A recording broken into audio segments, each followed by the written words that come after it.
Hello everyone, आज चाहिँ म यही पार्ट 2 लिएर भिडियो आएको छु। मेरो प्रिपरेसन कन्टिन्यू छ। आज डे 2, अब रिमेनिङ 53 डेज रहेछ है। आज मैले हिजो यो जुन इन्डियन पोलिटी एन्ड कन्स्टिट्युसन पढ्दै थिएँ त्यसलाई कन्टिन्यू गर्न सकिनँ, टाइम कम्ती भएकोले गर्दा।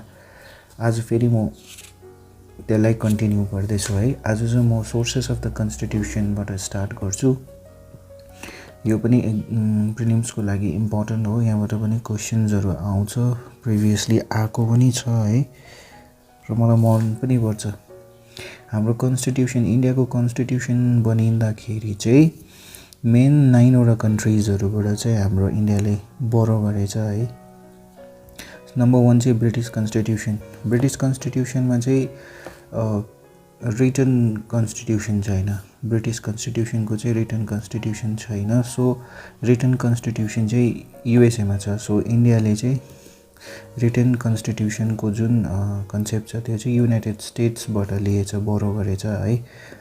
अन्त ब्रिटिस कन्स्टिट्युसन, ब्रिटिस भन्ने साथ एकदम चिडिकमाडक सफा अब एकदम रुल्समा चल्ने मान्छे जस्तो लाग्छ। सो ल, the idea of the rule of ल भनेको छ होइन। ललाई चाहिँ सायद ब्रिटिसर्सहरूले फलो गर्छ होला। ल मेकिङ प्रोसिजर्स, ल भन्ने साथ त्यो आइडिया चाहिँ ब्रिटिसबाट लिएको भनेर त्यो एउटा ट्यागलाइन दिनु सकिन्छ। अन्त इम्पोर्टेन्ट चाहिँ parliamentary form of government, parliament छ ब्रिटिस कन्स्टिट्युसनमा। Okay, now United States constitution. United States भन्ने साथ मेरो दिमागमा चाहिँ त्यहाँको मान्छेहरू चाहिँ एकदम राइट्सको लागि चाहिँ फन्डामेन्टल राइट्स है, उनीहरू चाहिँ फ्री भएर डुब्लेको घुमेकोहरू जस्तो लाग्छ है। सो तिनीहरूको चाहिँ त्यो कन्स्टिट्युसनमा फन्डामेन्टल राइट्सलाई चाहिँ इम्पोर्टेन्स दिएको रहेछ। र युनाइटेड स्टेट्सबाट चाहिँ फन्डामेन्टल राइट्सको कन्सेप्ट लिएछ। Written constitution, preamble and judicial review, यो 4टा कुरा बोरो गरेछ। आइरिस कन्स्टिट्युसन, आइरिस भनेपछि यो आरले नै मलाई त्यो हिन्ट्स दिन्छ। त्यो चाहिँ के हो भन्दा चाहिँ डाइरेक्टिभ प्रिन्सिपल्स, डाइरेक्टिभमा पनि आर, आइरिसमा पनि Irish constitution. So directive principles of state policy and methods of election of the president, यो पनि थुप्रै आएको छ। Methods of election of the president कहाँबाट, आइरिस कन्स्टिट्युसनबाट चाहिँ त्यो बोरो गरेको रहेछ। यो विशेषमा पहिला पनि आएको छ। So methods of election of the president is borrowed from the iris constitution, यो पनि इम्पोर्टेन्ट नै छ। So Canadian constitution, Canadian constitution भन्ने साथ दिमागमा चाहिँ एउटा फेडरल भन्ने एउटा टर्म आउँछ। यो किवर्ड चाहिँ उयो गर्छु म, क्यानाडियन भन्ने साथ एउटा त्यो किवर्ड अट्याच गरिदिन्छु, त्यो चाहिँ हो quasi federal, a federal. So quasi federal of government, the expression एउटा union of states, the expression union of states भन्ने वर्ड चाहिँ क्यानाडियन कन्स्टिट्युसनबाट borrow. Number 5 former USSR, united states of Soviet रुस।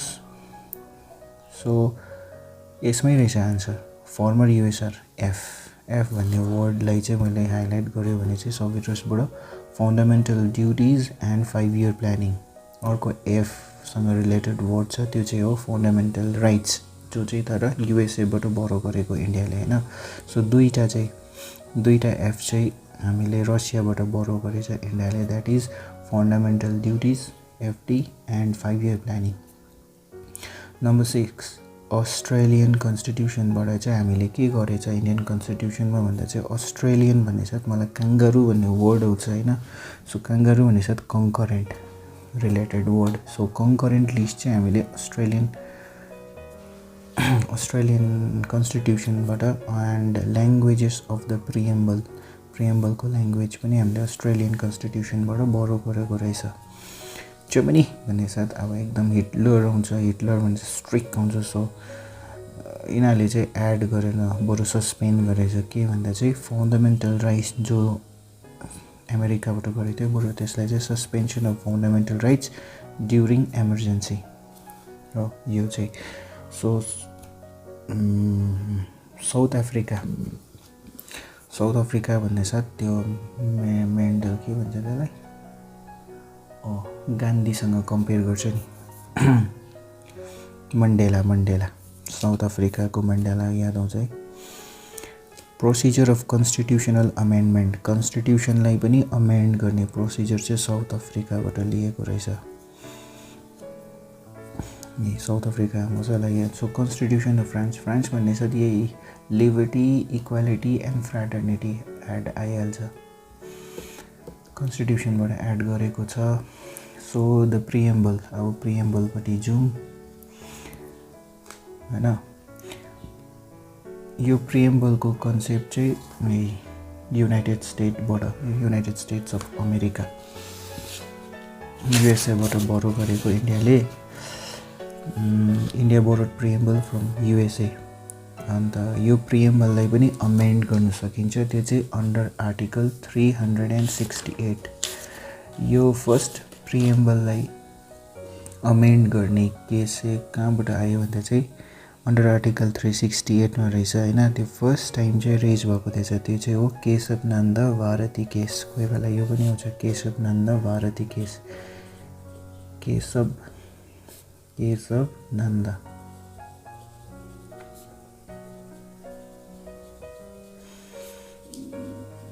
केसमा चाहिँ फर्स्ट आएको रहेछ प्रिएम्बल क्यान बी अमेन्डेड भन्ने हैन। And the preamble has been amended only once so far in 1967 मा चाहिँ preamble amend भएछ। And by 42nd Constitutional Amendment Act 1967 मा चाहिँ preamble amend भएछ। त्यो चाहिँ हो 1967 इयर्समा 42nd Constitutional Amendment Act। के हो न, त्यो चाहिँ के हो भन्दाखेरि चाहिँ प्रिएम्बलमा चाहिँ पहिला जस्टिस, सोसियल, इकोनोमिक, पोलिटिकल भन्ने वर्डहरू थिएछ। That means idea of justice, social, economic and political भन्ने मात्रै थिएछ हैन, जो चाहिँ इन्डियाले रसियाबाट चाहिँ रसियन रेभोल्युसनबाट चाहिँ लिएको। त्यसमा चाहिँ प्रिएम्बलमा चाहिँ एड गरेको छ अर्को, त्यो जुन फ्रान्सबाट लिएको छ नि, लिबर्टी, इक्वालिटी एन्ड फ्राटर्निटी हो, त्यसमा चाहिँ एड गरेको छ। सो अमेन्डमेन्ट भएको छ, त्यो चाहिँ कहिले 1967 मा यो इम्पोर्टेन्ट छ। एन्ड 42 इम्पोर्टेन्ट छ, 42nd कन्स्टिट्युसनल अमेन्डमेन्टले। ओके, अन्त अब सेड्युल्स चाहिँ म खालि दिस टाइम 3टा सेड्युल मात्रै पढ्छु। First is 7th schedule. 7th schedule deals with the distribution of power between the union and states. State government र युनियन गभर्मेन्टको बिचमा त्यो डिस्ट्रिब्युसन अफ पावर छ, त्यो चाहिँ 7th शेड्युलले डिल गर्दो रहेछ। 10th शेड्युल यो अलिक इम्पोर्टेन्ट छ, आएको छ, इम्पोर्टेन्ट मिन्स आएको छ पहिलातिर पुरा।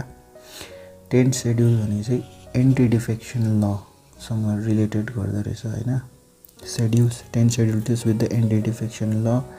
एन्ड 11th शेड्युल चाहिँ पञ्चायत। यो मैले किन यो गरेको भन्दाखेरि चाहिँ अहिले पहिला पञ्चायत इलेक्सन भएको छ। So 11th schedule deals with the panchayat. 7thले चाहिँ distribution of power between the union and the state गभर्मेन्टसँग रहेछ होइन। So 10th schedule anti defection law. I don't know what anti defection law is. So guys तपाईँहरूलाई थाहा छ भने मलाई कमेन्टमा हेल्प गरिदिनु होला। पञ्चायत राज पनि सक्यो। सो अब चाहिँ पढ्छु फन्डामेन्टल राइट्स। यो फन्डामेन्टल राइट्सबाट पुरा क्वेसन्सहरू आउँछ पहिला पनि। यो फन्डामेन्टल राइट्ससँग रिलेटेड आर्टिकल्सहरू जुन हुन्छ त्यो आर्टिकल्सहरू पुरा सोध्ने गर्छ। सो यसलाई चाहिँ अलिकति एक्स्ट्रा इम्पोर्टेन्स दियो भने यसबाट धेरै आन्सर्स कभर हुनसक्छ। फन्डामेन्टल राइट्स चाहिँ मेन 7 राइट्सहरू रहेछ। Number 1 is right to equality. Right to equality यसमा चाहिँ 14 देखिको 18 आर्टिकल्स रहेछ। 14 देखिको 18 articles. Right to freedom article 19 देखि 22। Right to education for right against exploitation article 23 to 24 deal गर्छ। Right to freedom of religion article 25 to 28। Number 6 cultural and educational rights article 29 देखि 30 सम्म। Number 7 right to constitutional remedies 32 and 35। यो जुन fundamental right छ त्यसमा पनि यो right to इक्वालिटीबाट चाहिँ पुरा questions right to equality right against exploitation यो आर्टिकल्सहरू सोध्छ 23 24 and this one cultural and educational rights पहिला सोधेको छ क्या विशेष प्रिलिम्समा सो यसलाई म अलिकति इम्पोर्टेन्स दिन चाहन्छु राइट टु इक्वालिटी 14 देखिको 18 आर्टिकल्स है right to freedom 19 to 22 right to education okay right against exploitation article 23 यो important छ होला so right to freedom of religion चाहिँ deals article कुन चाहिँ 25 देखिको 22 28 religion म कुनै पनि धर्म हुन सक्छु धर्म अपनाउन सक्छु भन्ने होला नि हैन 25 देखि 28 cultural and educational rights 29 देखि 30 cultural and educational rights 29 to 30 so right to constitutional remedies 32 देखि 35 सँग चाहिँ डिल गर्दै रहेछ ओके मेन पोइन्ट चाहिँ के छ भन्दाखेरि under article 31 right to property चाहिँ पहिला राइट चाहिँ छैन फन्डामेन्टल राइट्स तर पछि अमेन्ड भएर 44th अमेन्डमेन्ट एक्ट आएछ त्यसले अमेन्ड गरेर चाहिँ राइट टु प्रोपर्टीलाई चाहिँ हटाइदिएछ राइट टु प्रोपर्टी अहिले चाहिँ यो लिगल राइट मात्रै छ फन्डामेन्टल राइट छैन लिगल राइट छ so number 2 right to constitutional remedies was termed by B R Ambedkar यो पनि आएको छ जुन यो constitutional right to constitutional remedies भनेछ यसलाई चाहिँ बिआर अम्बेडकरले टर्म गरेको यसलाई नै soul of the constitution heart and soul of the constitution पनि भनिन्छ यो पहिला सोधेको छ क्या heart and soul of the constitution चाहिँ के हो भने चाहिँ heart and soul of the constitution is right to constitutional remedies यसमा कन्फ्युजन चाहिँ डाइरेक्टिभ प्रिन्सिपल्स भन्ने आउँछ त्यससँग चाहिँ कन्फ्युज हुनु भएन राइट टु कन्स्टिट्युसनल रेमेडिज भन्ने वर्डलाई नै चाहिँ बिआर अम्बेडकरले इन्ट्रोड्युस टर्म गरेको र त्यसलाई नै heart and soul of the constitution पनि भनिएको छ अब डाइरेक्टिभ प्रिन्सिपल्सको एउटै पोइन्ट मात्रै पढ्छु त्यो चाहिँ हो directive principles of state policy directive principles of state policy are non justiciable यसबाट पनि क्वेसन्स आएको छ पहिला प्रिभियसली सो प्रेसिडेन्ट अब चाहिँ प्रेसिडेन्टपट्टि जाउँ article 60 deals with the oath and affirmations of the president यो इम्पोर्टेन्ट छ आर्टिकल 60 चाहिँ प्रेसिडेन्टको ओथ एन्ड अफर्मेसनसँग डिल गर्दो रहेछ आर्टिकल 60 याद गर्नु पर्यो the oath of the president is administered by chief justice of India and in his absence the senior most judge of the Supreme Court that means president लाई चाहिँ oath दिँदा चाहिँ प्रेसिडेन्टलाई चाहिँ चिफ जस्टिसले गराउँदो रहेछ लु छैन भने चाहिँ सिनियर मोस्ट जज of the supreme court okay प्रेसिडेन्टलाई ओथ गराउँछ चिफ जस्टिसले फेरि यही चिफ जस्टिसलाई हटाउनु पर्यो भने चाहिँ प्रेसिडेन्टले नै हटाइदिन्छ पावर चाहिँ प्रेसिडेन्टको त्यस्तो हुन्छ 60 मा ओथ एन्ड अफर्मेसन भयो 61 ले चाहिँ फेरि के गर्न सक्छ प्रेसिडेन्ट क्यान बी इम्पिच्ड हटाइदिन्छ under the violation of law okay now यति दुईटा मात्र पढ्छु प्रेसिडेन्टबाट न अब पार्लियामेन्ट्री टर्म्सहरू पनि आउँछ विशेषमा आएको छ पहिला क्वेसन्स सो तीनटा चारटा मात्र पढ्छु त्यो चाहिँ नम्बर 1 हो क्वरम भनेको चाहिँ के हो क्वरम भनेको चाहिँ it's a minimum number of members of a deliberative assembly necessary to conduct the business of that group कुनै पनि ग्रुपको एउटा मिनिमम नम्बर हुन्छ नि अन्त त्यो रहेछ हैन to conduct the business of that group अन्त quorum of either house त्यो चाहिँ आर्टिकल 100 डिल गर्दो रहेछ इज 1/10 द्याट मिन्स 10 जनामा 1 जना छ भने पनि 10 जनामा 1 जना 30 जना छ भने 3 जना छ भने पनि तिनीहरूले चाहिँ कुनै पनि बिजनेसलाई चाहिँ कन्डक्ट गर्न सक्छ भनेर भनेको छ of the total number of members. Okay 0 आवरबाट पनि सोधेको छ प्रिभियसली पुरा के हो 0 आवर भन्दाखेरि चाहिँ फ्रम 12 to 1 PM डेली को जुन त्यो टाइम टेन्योर हुन्छ त्यसलाई चाहिँ 0 आवर भनिँदो रहेछ हैन। This time is allotted every day for miscellaneous business call attention. त्यस टाइममा चाहिँ के हुन्छ अरे miscellaneous business call attention notices questions on official statement and adjournment मोसन्सहरूसँग चाहिँ डिल गर्दो रहेछ। त्यो 0 आवरमा जो चाहिँ 12 बजेदेखि 1 बजेसम्म हुन्छ डेली हैन। यो चाहिँ अब लोकसभा र राज्यसभाको त्यो पार्लियामेन्ट्री सेसन्सको टाइममा होला। अन्त यो टाइममा चाहिँ के हुँदो रहेछ भन्दाखेरि चाहिँ के डिल गर्दो रहेछ भन्दा चाहिँ मिसेलेनियस बिजनेस कल अटेन्सन नोटिसेसहरू हैन questions on official statement and adjournment motion 0 आवरमा चाहिँ त्यो डिल गर्छ। सो लेम डग सेसन यो पनि टर्म राम्रो छ आउँछ कि आउँदैन। Last session of the old parliament which is held after a new Lok Sabha has been elected after the general election. Okay the lame duck under it are those members who were part of the old house but could not get re elected for the new house. Lame duck session भनेको चाहिँ old पार्लियामेन्टको चाहिँ last session रहेछ। जब new Lok Sabha election हुन्छ त्यसपछिको last Lok Sabha session हुन्छ त्यो चाहिँ लेम duck session होला। द मेम्बर्सहरू चाहिँ लेम डग मेम्बर्सहरू चाहिँ तिनीहरू हो जो चाहिँ पार्ट अफ द हैन ओल्ड हाउस थियो तर अब कुड नट गेट रिइलेक्टेड भएन न्यू हाउसको लागि तिनीहरू रहेछ लेम डग। ओके गुलोटिन यो त फ्रेन्च वर्ड हो हैन। इफ आइ एम रङ तपाईले मलाई करेक्ट गर्नु होला। when due to lack of time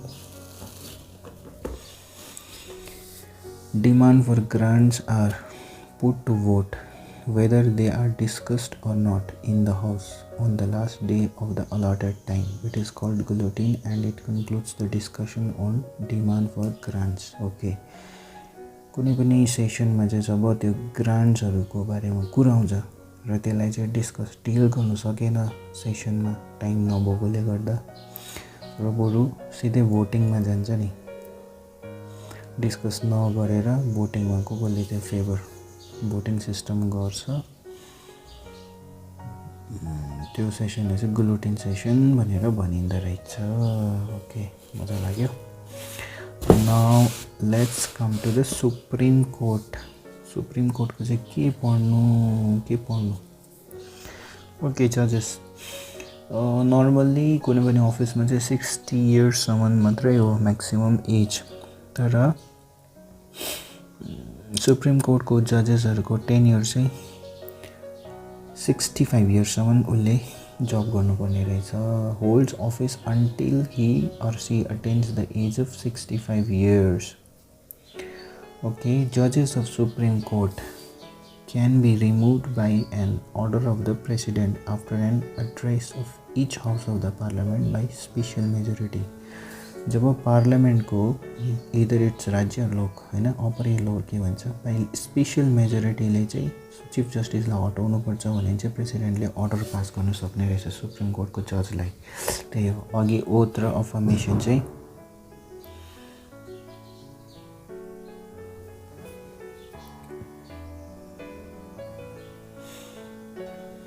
अघि लाइट गएकोले गर्दाखेरि चाहिँ अँध्यारो भइहाल्यो। अघि oath and affirmation of president चाहिँ कसले गर्यो चिफ जस्टिसले। अहिले चिफ जस्टिसलाई हटाउने काम चाहिँ कसले गर्दैछ प्रेसिडेन्टले। ओके अहिलेको करेन्ट हाम्रो चिफ जस्टिस अफ इन्डिया 2023 को चाहिँ को रहेछ भन्दाखेरि Honorable Dr. Justice Dhananjay Y. Chandrachud। Dhananjay धन पैसा वाल्छ होला यो त धनञ्जय Y. Chandrachud करेन्ट 2023 को चाहिँ चिफ जस्टिस अफ इन्डिया चाहिँ को रहेछ, सुप्रिम कोर्ट चाहिँ को रहेछ, धनञ्जय वाई चन्द्रचूड सुप्रिम कोर्टको पनि यति नै पढ्छु। 9 पञ्चायत राज, पञ्चायत योपालिको hot topic. The Balwant Rai Mehta committee, यो चाहिँ इम्पोर्टेन्ट छ। The Balwant Rai Mehta committee recommended for the panchayat raj system, panchayat raj system हुनुपर्छ भनेर चाहिँ कुन चाहिँ कमिटीले, बलवन्त राई, बलियो मान्छेले, Balwant Rai Mehta committee they recommended. Okay, अन्त यो क्वेसन्समा पुरा आउँछ। The 3-tier panchayat raj was first adopted by Rajasthan. Panchayat raj राजमै छ लुकेको, कसले चाहिँ फर्स्ट अडप्ट गर्यो पञ्चायत राज सिस्टम भन्दाखेरि चाहिँ राजस्थान। राजस्थानको डिस्ट्रिक्ट चाहिँ नागपुर, राजस्थान नागपुर। यो चाहिँ 1959 मा चाहिँ उनीहरूले चाहिँ 3-tier पञ्चायत राज अडप्ट गरेछ। एन्ड अर्को कमिटी छ, दुईवटा पञ्चायत राजसँग चाहिँ दुईवटा कमिटी मेन इम्पोर्टेन्ट रहेछ। त्यो चाहिँ एउटा फर्स्ट बलवन्त राई मेहता, बलियो मान्छेले चाहिँ पञ्चायत राज सिस्टम रिकमेन्ड गरेछ। अशोक मेहता कमिटीले चाहिँ यो पञ्चायत राज सिस्टमलाई कसरी स्ट्रेदन गर्नु, बलियो बनाउनु भनेर जसले चाहिँ त्यसको एउटा इफेक्टिभ मेजर्सहरू चाहिँ फर्म गरेछ। Ashok Mehta committee formed to examine the measures to strengthen panchayat raj institution. अन्त कन्स्टिट्युसनको part 9 deals with panchayat raj system. Okay, अब कन्स्टिट्युसन अमेन्डमेन्टपट्टि जाउँ।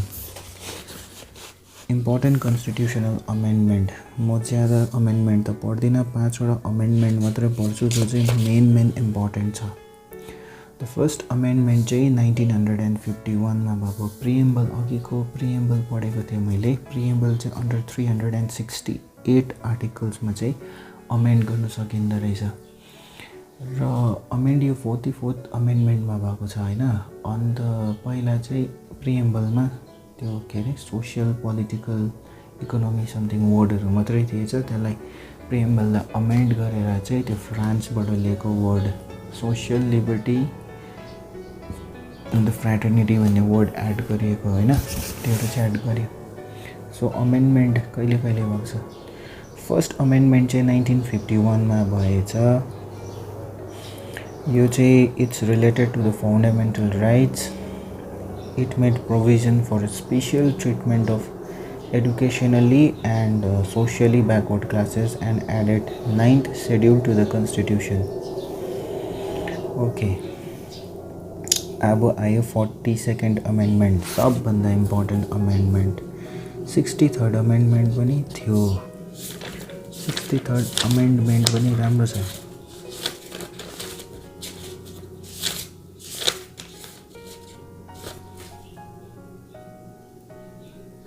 सिक्सटी फर्स्ट हो।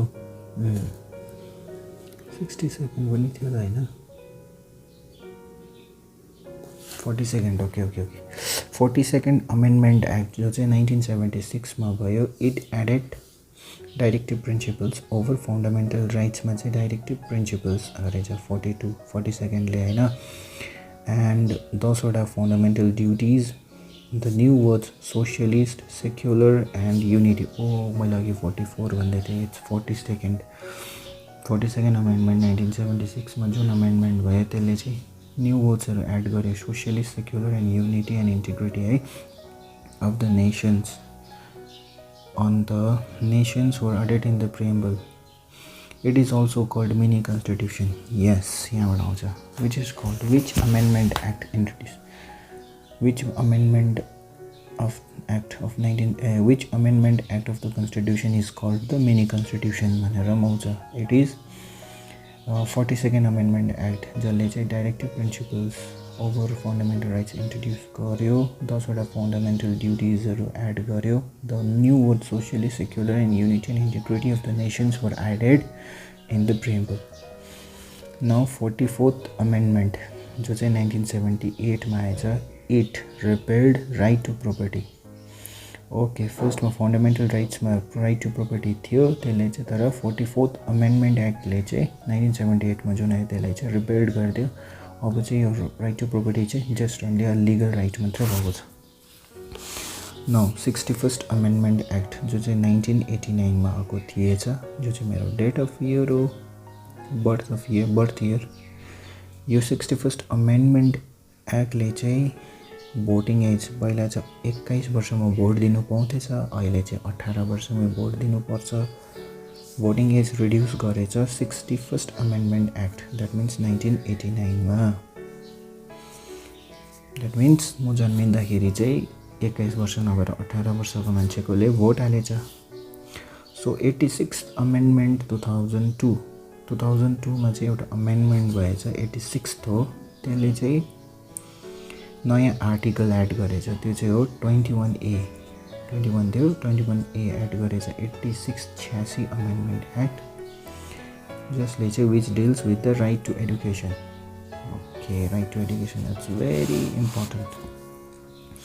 ल बस यति भए चाहिँ म योपालिको प्रिलिम्सको लागि कन्स्टिट्युसन, इन्डियन पोलिटी एन्ड कन्स्टिट्युसनबाट चाहिँ यति नै पढ्छु। यसलाई नै टाइम पायो भने रिभिजन गर्छु, रिभिजन गर्नैपर्छ टाइम निकालेर। र मैले अझै ज्यादा टाइम पाएँ भने चाहिँ मेरो अर्को बुक छ, त्यहाँबाट पनि पढ्छु। इन्डियन कन्स्टिट्युसन चाहिँ म आज यति नै प्रिपेयर गर्छु। हेरौँ यतिबाट म कति क्वेसन्सहरू कभर गर्न सक्छु।